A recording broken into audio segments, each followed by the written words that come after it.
I'm going to say this, what I'm going to say, it's hard, but it's the truth. And I'm going to say it unapologetically. Yeah. If any woman wants to be blessed by God, listen to me.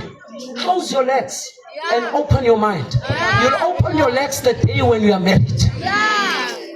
If you're busy fornicating, you sleep with Sibo, what do Bongani, what do Petros, now Shata, so Diniwe, Fat and said, Mukhalop, now Shatu, Genuson, Shatu, and you're tired because I was Patanga.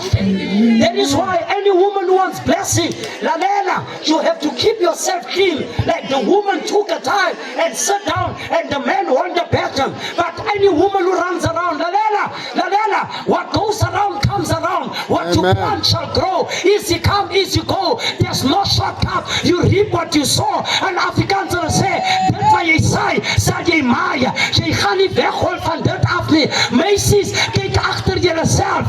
Keep yourself clean. Keep yourself, keep your virginity clean until the husband come and he marries you. And dan sal jy ati nyantata lo, muli ula vega. Don't be a whore. Mama, you know why? You die young and live long in the grave. If you don't listen, we will sing Hosanna at your grave. Can we close our eyes and bow our heads? Amen, my sister. Can we close our eyes and bow our heads?